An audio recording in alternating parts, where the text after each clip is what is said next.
When Everett Kane bought that abandoned farmhouse for $15,000, his last $15,000, he thought he was buying a second chance, a place to rebuild, a foundation for his 5-year-old daughter after they'd lost everything. But when he came back 6 weeks later, ready to start their new life, he found smoke rising from the chimney and 2 strangers living inside the home that was supposed to save them. What happened next would change all 4 of their lives forever. But first, you have to decide whether to call the police or take a leap of faith that defies all logic. Before we continue, please tell us, where in the world are you tuning in from? We love seeing how far our stories travel. The gravel crunched under the tires as Everett turned down the long driveway. Dusk was settling over the Oregon countryside, painting everything in shades of purple and gold.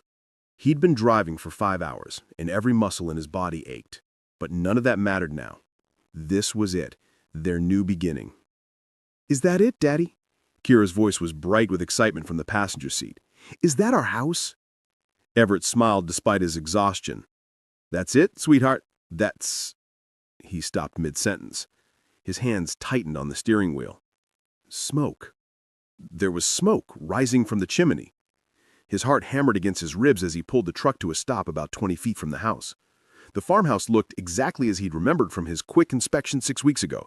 Weathered white paint, sagging porch, overgrown weeds. But someone had been here. Someone was inside.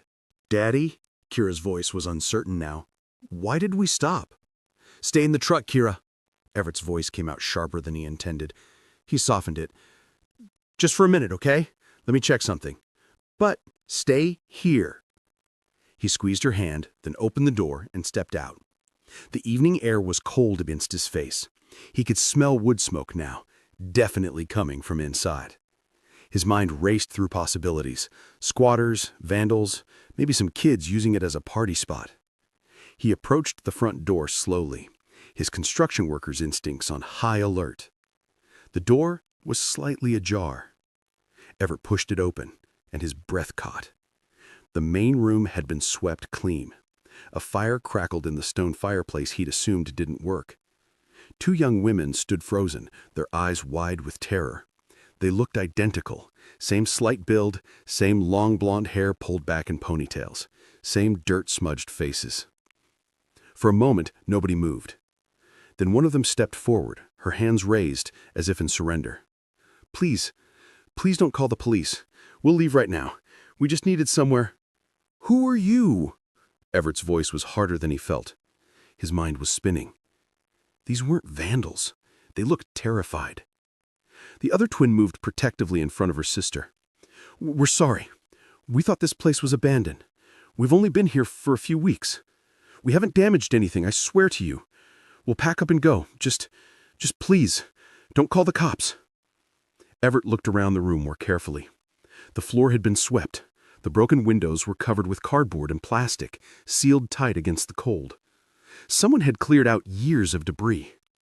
The fireplace wasn't just working, it was clean, like they'd actually taken time to make it safe. "How did you even know about this house?" he asked. The first twin, the one who'd spoken, wrapped her arms around herself. She looked young, maybe early 20s. "We used to live in Millbrook, about 10 miles from here. Everyone knew this place had been empty for years. We didn't think anyone would. We didn't know someone bought it." "Daddy?" All 3 of them turned. Kira stood in the doorway, clutching her stuffed rabbit, her brown curls wild around her face. She looked at the 2 women with open curiosity rather than fear. "Kiara, I told you to stay in the truck." Everett moved toward her instinctively. "I know, but it's really cold and I saw the smoke and I thought maybe we could have a fire too." She tilted her head, studying the twins. "Are these ladies going to live with us?" The question hung in the air like smoke. "No, sweetheart, we're leaving," one of the twins said quickly. "We're really sorry. We'll be gone in 10 minutes. But Kira had already walked further into the room, her small hand reaching out to touch the fire's warmth. "It's nice in here. Way better than the truck." She looked up at her father. "Can they show us how they made the fire work? You said the fireplace was broken." Everett felt something shift inside his chest. He looked at his daughter, This little girl who'd lost her mother 8 months ago, who'd slept in a motel room for weeks, who'd watched their entire life get sold piece by piece, standing there with such simple, uncomplicated kindness. Then he looked at the two young women, really looked at them. They were terrified, not just of him, but of something deeper. He recognized it because he'd seen it in his own mirror for months, the kind of fear that comes from having nowhere to go and no one to turn to. "Sit down," he said quietly. The twins exchanged glances. "Please," Everett added, "just sit. Let's figure this out." 20 minutes later, they were all sitting around the fire. Kira had curled up against Everett's side, fighting sleep but determined to stay awake for whatever happened next. The twins sat across from them, perched on the edge of an old crate, like they might need to run at any moment. "I'm Autumn," one of them said softly. "This is my sister, Willow. We're twins, obviously." "Obviously," Kira murmured sleepily, and despite everything, Autumn smiled. "I'm Everett. This is Kira." He paused. "Tell me how you ended up here." The twins looked at each other in that way twins do, some wordless communication passing between them. Then Willow spoke. "We grew up in Millbrook, just the three of us. Me, Autumn, and our mom. Our dad left when we were babies, so Mom raised us alone. She worked 2 jobs most of our lives." Willow's voice was steady, but her hands were clasped tight in her lap. "We both got scholarships to Oregon State, full rides. Agricultural science for Autumn, business for me. Mom was so proud." Autumn picked up the thread. "We graduated last June. Everything was perfect. We had job offers, plans. Then in August, Mom had an accident at work, a machine malfunction at the processing plant where she worked nights. Something about a safety guard that wasn't maintained properly." Her voice dropped. "She survived, but her spine was damaged. She couldn't work anymore." Everett felt Kira's weight grow heavier against him as she drifted toward sleep. He shifted her gently, listening. "We came home to take care of her," Willow continued. "Turned down the job offers. We thought it would be temporary, you know? That she'd heal, that the company's insurance would cover it." She laughed, but there was no humor in it.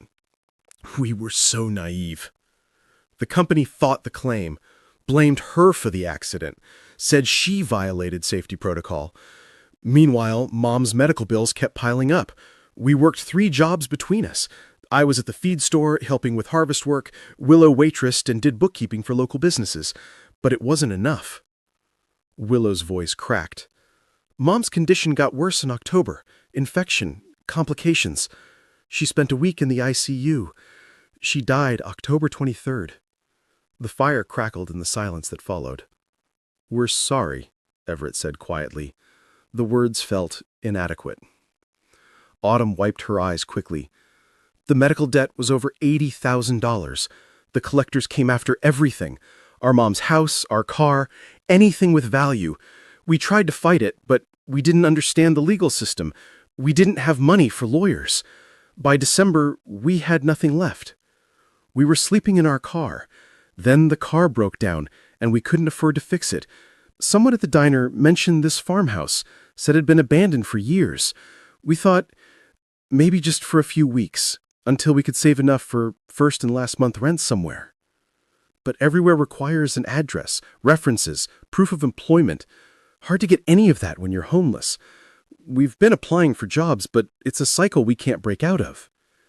Everett looked at them, these 2 young women who'd done everything right, who'd earned scholarships and graduated college and tried to care for their mother, only to have everything ripped away through no fault of their own. He knew that story. He was living a version of it. "How old are you?" he asked. 24, they said in unison. Kira had fallen fully asleep now, her breathing soft and even. Everett looked down at his daughter's peaceful face, then back at the twins. He thought about the motel room where they'd spent those awful weeks, about the shame of foreclosure, about the morning he'd sold Melissa's jewelry, the last physical piece of her he had just to buy groceries, about the desperate clawing feeling of having nowhere to turn and no one who understood. These girls had lost their mother. He'd lost his wife. They'd lost their home. So had he. They were trying to rebuild from nothing. So was he. "How long have you been here?" he asked. 3 weeks, Autumn said. We've been really careful. We haven't damaged anything. We clean every day. We only use the fireplace at night when nobody would see the smoke. Or we thought nobody would see it anyway. The cardboard on the windows, that your work? Willow nodded. We found some plastic sheeting in the barn. It keeps the wind out. And you cleaned the fireplace? Made it safe to use? Autumn did that. She's good with her hands. She checked the flue, cleared out all the debris, made sure it wasn't going to catch fire or smoke us out. Everett looked at Autumn with new interest. You know construction? She shook her head. Not really, but I'm good at figuring things out. I helped build sets for our high school theater program, did some farm repair work during college. I learned fast. Something was taking shape in Everett's mind. It was probably crazy. It definitely wasn't practical, but neither was buying an abandoned farmhouse with your last $15,000. This place needs a lot of work, he said slowly. The roof leaks in places. The plumbing is shot. Half the electrical needs to be rewired. The floors need sanding and refinishing. It's going to take months to make it actually livable. The twins nodded, confused about where he was going. I'm a contractor, or I was. I owned a restoration company in Seattle. Lost it 8 months ago, along with everything else. That's why I bought this place. It was all I could afford. A chance to start over with Kira. He took a breath. Here's what I'm thinking. I need help fixing this place up. I can't pay much, barely anything at first. But if you help me with the work, you can stay. We'll figure out sleeping arrangements, get the utilities turned on properly, make it work. You learn construction skills, I get labor. Kira gets... He glanced down at his daughter. She gets people around, besides just me. The silence stretched. Are you serious? Willow's voice was barely a whisper. I'm serious, but there are rules. We're honest with each other, always. We all pull our weight. And we figure this out together as we go. Deal? Autumn's eyes filled with tears. Why would you do this? You don't know us. Everett thought about that question, about the phone call from the hospital, about signing the foreclosure papers, about the motel manager's pitying look when he'd paid for another week with crumpled bills. Because 6 months ago, I would have done anything for someone to give me a chance. So, I'm giving you one. Willow stood up abruptly and turned away, her shoulders shaking. Autumn moved to her sister's side, and Everett heard Willow's quiet sobs. Thank you, Autumn said, her own voice thick with emotion. Thank you. Everett nodded, adjusting Kira in his arms. Get some sleep. Tomorrow we start figuring out what this place needs. It's going to be a lot of work. We're not afraid of work, Autumn said firmly. Good. Neither am I.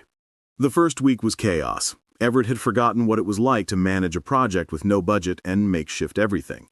They started with the essentials, getting the electricity restored, which required calling in favors from his old contacts and doing most of the rewiring himself. Autumn followed him everywhere, asking questions, handing him tools, learning. Why are you using that gauge wire instead of the thinner one? She'd ask. Because this circuit is going to carry more load. You always want to over-engineer when it comes to electrical. Safety first. Makes sense. She'd file the information away, then hand him the next tool before he asked for it. The girl was a natural. Willow focused on the practical side, making lists of materials they needed, calculating costs, finding deals at salvage yards and hardware stores. She got a job at Miller's Cafe in town, waitressing 4 days a week. Autumn picked up shifts at Brennan's Hardware, which gave them an employee discount on supplies. Every dollar went toward the house. Kira appointed herself project supervisor. She'd sit on an overturned bucket, swinging her legs, offering commentary. Daddy, that board looks crooked. It's supposed to be like that, sweetheart. It's for drainage. Oh, okay, but it still looks crooked. The twins were patient with her endless questions, her need for attention, her little girl chaos. Willow would braid Kira's wild curls in the mornings. Autumn taught her the names of tools and let her help with safe tasks like sorting screws. One evening, about 2 weeks in, Everett came downstairs to find Willow making dinner while Kira sat at the counter chattering about her day. And then Autumn let me use the real hammer, the small one, not the toy one, and I hammered 3 whole nails. Kira's eyes were bright with pride. 3 whole nails, Willow repeated seriously. That's impressive. You'll be a builder like your dad in no time. That's what Autumn said, Kira beamed. Then more quietly, Willow, do you think Mummy would be proud of me? Everett froze in the doorway. They hadn't talked much about Melissa. Every time he tried, the words got stuck in his throat. But Willow didn't hesitate. She set down her wooden spoon and turned to face Kira fully. I think your mommy would be so proud of you, Willow said gently. You've been so brave through all the hard changes, and you're learning so much. I bet she'd love to see you hammering nails and helping build your new home. Kira nodded slowly. I miss her. I know, sweetheart. I miss my mom too. She died too, right? She did, in October. Kira considered this. Does it get easier? Willow's eyes glistened, but her voice was steady. It gets different. You don't miss them less, but it hurts a little less over time, and you find ways to keep them with you. Memories, things they taught you, ways they loved you. Those things stay. Everett's throat tightened. He'd been so focused on survival, on keeping Kira fed and sheltered and physically safe, that he hadn't known how to help her grieve. But Willow understood in a way he couldn't. Later that night, after Kira was asleep in the small bedroom they'd made livable first, Everett found Willow on the porch. Thank you, he said, for what you said to Kira earlier. Willow looked surprised. You heard that? I did. I had been failing her with that stuff, not knowing what to say, how to help her process it. You haven't been failing her, Willow said firmly. You've been keeping her alive and safe and loved through an impossible situation. That's not failing. She misses her mom. I don't know how to be both parents. You don't have to be both parents. You just have to be her dad, and you're doing that perfectly. Everett sat down on the porch steps. The night was cold and clear, stars scattered across the sky like spilled salt. Tell me about your mom, if you want to. So Willow did. She told him about Sandra Hayes, who'd raised twins alone and made them feel like they had everything, even when they had nothing. Who'd worked herself to exhaustion so her daughters could go to college. Who'd been so proud when they graduated that she cried through the entire ceremony. She was tough, Willow said, but also soft, you know? She'd work a 12-hour shift and still come home and make us elaborate birthday cakes from scratch. She taught us that working hard didn't mean you couldn't be kind. She sounds incredible. She was. I keep thinking she'd be horrified that we ended up homeless, like we'd let her down. You didn't let her down, Everett said. You tried to save her. You gave up your futures to take care of her. That's love, not failure. They sat in a comfortable silence for a while. Then Willow asked, What was your wife like? Everett felt the familiar tightness in his chest. Melissa. She was the organized one, the planner. I'd get excited about a project and jump in, and she'd be the one making sure we'd actually thought it through. He smiled despite the ache. She was funny. Terrible jokes, but she'd laugh at them herself so hard you couldn't help but laugh too.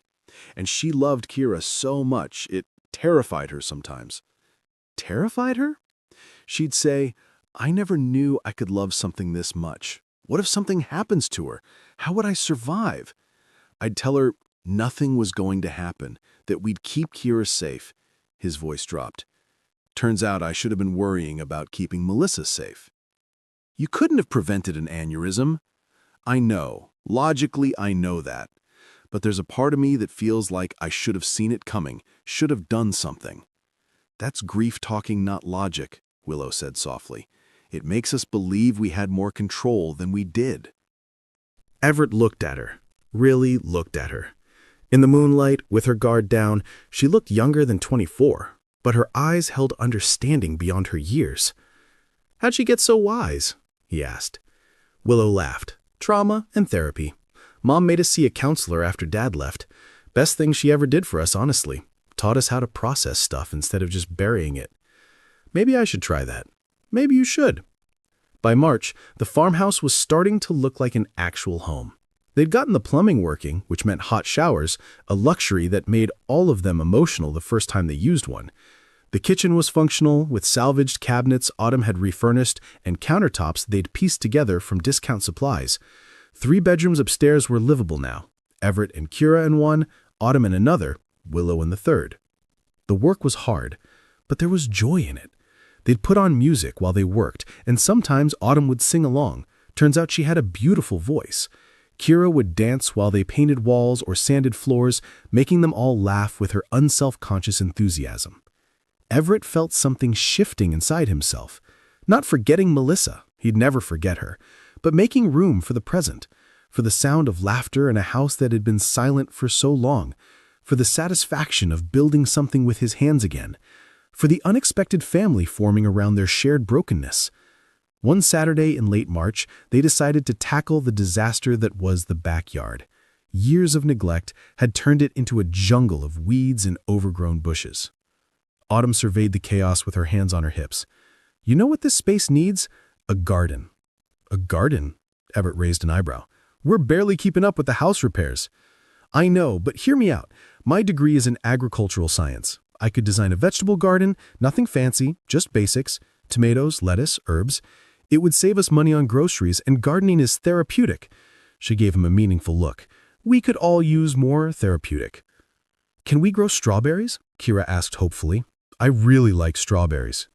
"We can definitely grow strawberries," Autumn promised. So they spent the day clearing weeds and preparing beds. Autumn explained about soil composition and drainage while they worked. Willow took notes, always the organizer, planning out what they'd plant and when. Everett found himself watching them work. The way Autumn's face lit up when she talked about growing things, the way Willow made even manual labor feel structured and achievable, the way Kyra absorbed everything like a sponge. "Daddy, look!" Kira held up a worm. "Autumn says worms are good for gardens because they make the dirt better." "That's right," Everett confirmed. "Worms are helpful." "Everything's helpful if you put it in the right place," Autumn said. Then, catching Everett's eye, "I think people, too." That night, exhausted and dirt-covered, they ordered pizza, a rare splurge, and ate it sitting on the porch as the sun set. "You know what I just realized?" Willow said. 3 months ago, Autumn and I were sleeping in our car, terrified about where we'd end up. Now look at us. We have a home. We have work we're good at. We have—" She paused, emotional. "We have a family again." Autumn raised her pizza slice in a toast. "To second chances and abandoned farmhouses."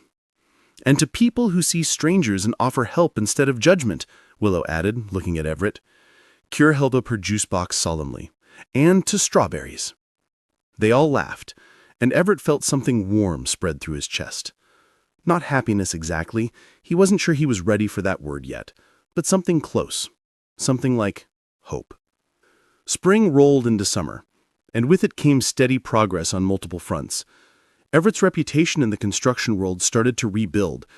He took on a small restoration project in town, a historic building that needed careful work. He brought Autumn with him, and she impressed the clients so much they asked if she was available for other projects. "She's got an eye for it," the client told Everett, "and she's meticulous. You don't find that much anymore."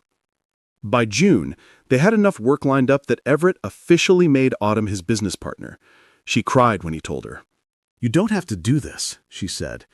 "You've already done so much for us." "I'm not doing it for you," Everett replied honestly. "I'm doing it because you're talented, and I'd be stupid not to recognize that. This is business. You've earned it." Willow's catering side hustle was growing too. It had started with her making extra food and selling it at the farmer's market. Then someone hired her to cater a small party. Then another. By July, she had regular clients and was seriously considering making it a full business. "I'd need a proper kitchen, though," she said one evening, reviewing her finances. "The farmhouse kitchen is great for us, but if I'm going to scale up, I need commercial space." "There's that empty storefront next to Miller's Cafe," Autumn suggested. "I saw a for lease sign last week." They started planning, calculating, dreaming. Kiera turned 6 in August, and they threw her a party in the backyard, now transformed by Autumn's garden into something magical. Kids from Kiera's kindergarten class came, and their parents stayed, charmed by the unconventional household and the obvious love that held it together. Everett stood at the edge of the yard, watching Kiera lead a game of tag, her laughter bright and unself-conscious. "She's thriving," Willow said quietly, appearing at his elbow. "She is, because of you and Autumn. The way you both just stepped into her life and loved her without hesitation. It wasn't hard to love her. She's incredible." "She is," Everett agreed. Then, before he could stop himself, "So are you." Willow turned to look at him, surprise and something else, something warmer in her eyes. Everett felt his face heat. "I just mean, you're good with her, and you've been good for both of us. I don't know how to thank you properly." "You already did," Willow said softly. "You gave us a home when we had nothing. You can't outthank that, Everett." They stood there, the sounds of children playing and summer insects buzzing around them, and something unspoken hung in the air between them. Later that night, after all the guests had left and Kiera had crashed hard from sugar and excitement, Everett found Autumn sitting on the porch. "Need some company?" he asked. "Always." She patted the step beside her. They sat in comfortable silence for a moment. Then Autumn said, without preamble, "You should tell her." Everett's stomach dropped. "Tell who what?" "Willow, that you have feelings for her." Autumn smiled at his panicked expression. "Don't look so terrified. I'm not mad about it. I'm not. Please, I'm her twin. I notice everything. And for what it's worth, she feels the same way." "She does?" The hope in his voice was embarrassing. "She does, but she's too scared to say anything because she doesn't want to mess this up. What we have here, this household, this family, it means everything to her, to both of us. She'd rather swallow her feelings than risk losing this." "What if acting on it does mess things up?" Autumn turned to look at him directly. "What if it makes things better? Everett, you gave us our lives back. You didn't have to do that. You chose to when you could have easily called the cops that first night. You saw two desperate people and decided to help instead of punish. That says everything about who you are." "I was desperate too. I recognized it." "Exactly. You understood what we needed because you needed the same thing. And we've built something real here, something good. Don't you think you deserve to have something good for yourself too?" Everett thought about Melissa, about the guilt he still carried, about whether it was too soon or if there even was a right time for these things. "I don't know if I'm ready," he admitted. "That's fair. But maybe ask yourself, will you ever feel completely ready? Or is there always going to be some reason to wait?" Autumn stood up, stretched. "Just think about it. And for what it's worth, Melissa sounds like she was amazing, but I don't think amazing people want the people they loved to be alone forever." She went inside, leaving Everett with his thoughts. 2 days later, Everett found Willow in the kitchen late at night. She was recipe testing, surrounded by ingredients and notes. "Couldn't sleep?" he asked. "Too many ideas bouncing around." She gestured at the chaos. "I'm trying to perfect this herb focaccia for a client. Want to be my taste tester?" "Always." She cut him a piece of bread still warm from the oven. It was incredible. Crispy on the outside, fluffy inside, flavored with rosemary and sea salt. "This is amazing," Everett said honestly. "You think?" Willow looked pleased. "I've been working on it for weeks." "It's perfect. Your clients are lucky." They fell into the easy conversation that had become natural between them, talking about the business plans, Kiera's upcoming school year, a project Everett was bidding on. Then Willow said, "Can I ask you something personal?" "Of course." Do you think you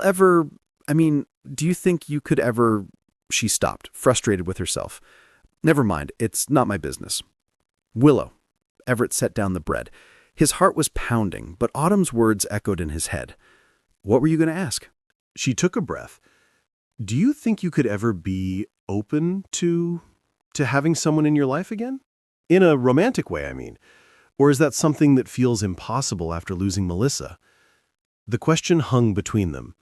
Everett could have deflected, could have given a safe, vague answer, but looking at Willow, this woman who'd been vulnerable with him from the start, who'd helped his daughter grieve, who'd become essential to his daily life, he chose honesty instead.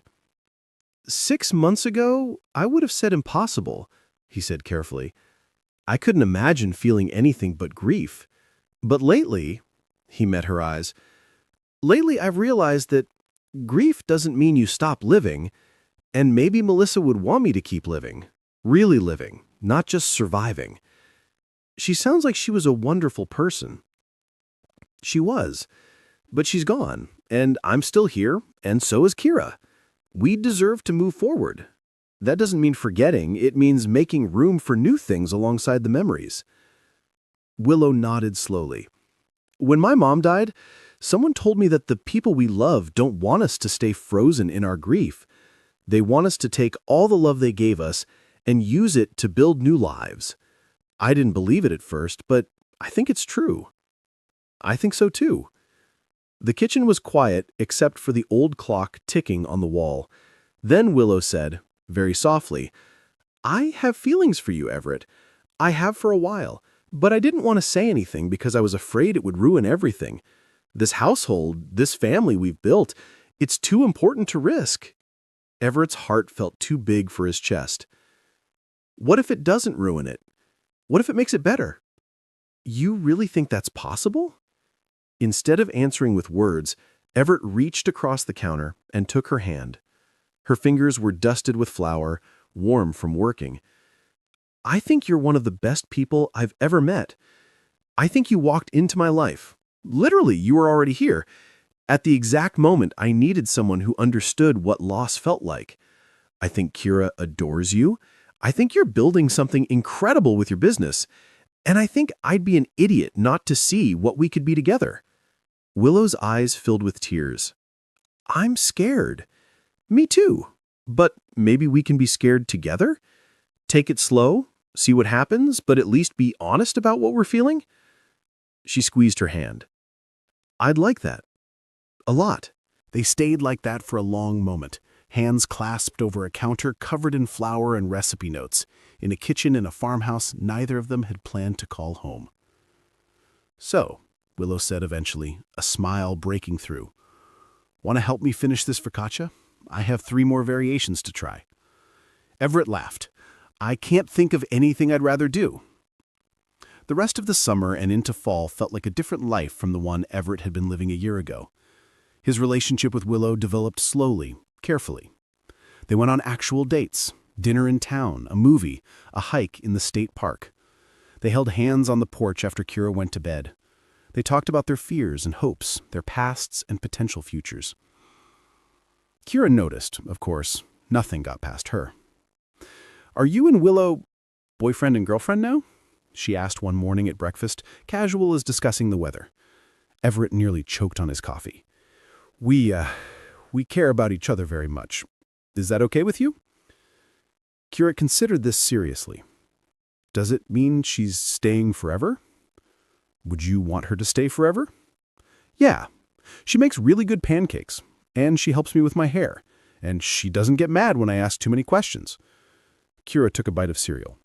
Plus, she makes you smile more. You didn't smile much before. Out of the mouth of children, Everett thought.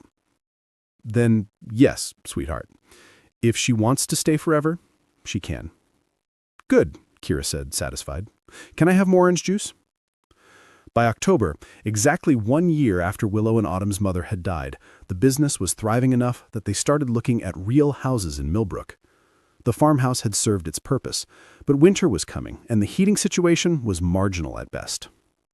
They found a place in town, nothing fancy but winterized with proper insulation and 4 bedrooms. It had a big kitchen for Willow's catering, a garage for Everett's tools, and a backyard for Autumn's garden projects. Are you sure about this? Autumn asked as they toured the house. Leaving the farmhouse? We're not leaving it. We're moving forward from it. There's a difference. They moved in November, and somehow the transition felt natural. This new house was warmer, more practical, but it carried the same sense of family they'd built in the farmhouse. Autumn met someone, Jake, a teacher at Kira's school. He was patient and kind and laughed at Autumn's terrible puns. The first time he came to dinner, Everett watched Autumn's face light up and thought, good, She deserves this. Kira started first grade and flourished. She'd tell everyone about my dad and my Autumn and my Willow with such confidence, such certainty, that no one questioned the unconventional arrangement. On December 20th, exactly a year after Everett had bought the farmhouse, they drove out to see it. The grass had grown wild again. The windows were still covered with the cardboard and plastic from that first night, but it stood solid, waiting. "Should we sell it?" Willow asked from the passenger seat. Everett thought about the question, about the terrified young women he had found inside, about the decision to help instead of punish, about everything that had grown from that single choice. "Not yet," he said. "Maybe someone else will need it someday. Someone like we were, desperate, broke, trying to rebuild. Let it be there for them." "That's beautiful," Autumn said from the back seat, where she sat next to Kira. "Daddy," Kira's voice was thoughtful, "that's where we became a family, right? In that house?" Everett met Willow's eyes, saw his own emotions reflected there. Gratitude, wonder, love. "Yeah, sweetheart, that's exactly where we became a family." "Even though it was an accident? Even though you didn't know Autumn and Willow would be there?" "Especially because of that," Everett said. "Sometimes the best things in life aren't planned. Sometimes you just have to walk through the door and see who's waiting on the other side." In January 2025, Everett and Willow got married in a small ceremony at the town hall. Autumn was the maid of honor, Kira was the flower girl and took her job very seriously, scattering petals with intense concentration that made everyone laugh. It wasn't a fairy tale. It was better than that. It was real, built on shared trauma and hard work and the choice to keep showing up for each other every single day. Autumn and Jake got engaged in March. They talked about staying in Millbrook, about building something together the way her sister had. The business continued to grow. Kane and Hayes Restoration had a reputation now. Quality work, fair prices, attention to detail. Willow's catering operation, Wild Herb Kitchen, had a waiting list of clients. They were building something real, something lasting. One evening in late March, almost exactly 2 years after that first night, Everett found himself on the porch of their proper house in town. Willow sat beside him, her hand in his. Through the window, they could see Autumn and Jake playing a board game with Kira, everyone laughing at something.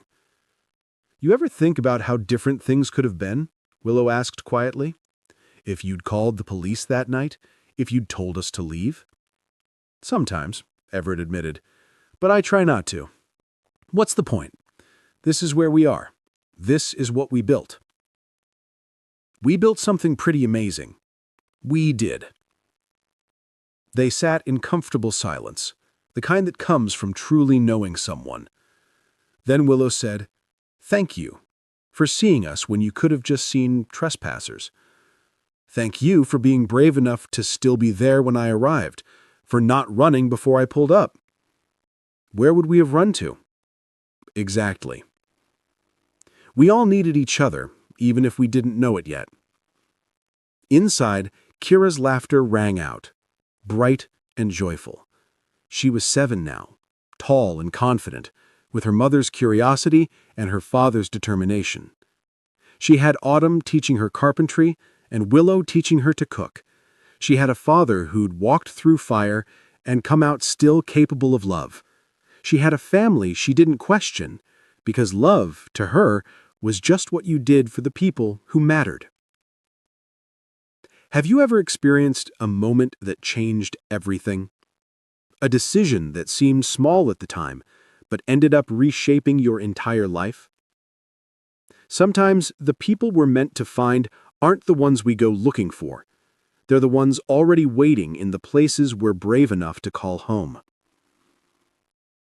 If this story touched you, if you believe in second chances and the families we build from broken pieces, leave a comment below. Tell me about a time someone saw you when you needed it most, or when you chose compassion over judgment. And if you're still watching, thank you. Subscribe for more stories about the unexpected ways we find each other and the courage it takes to rebuild. Because sometimes The best homes aren't the ones we planned for. They're the ones we discover when we're brave enough to walk through the door.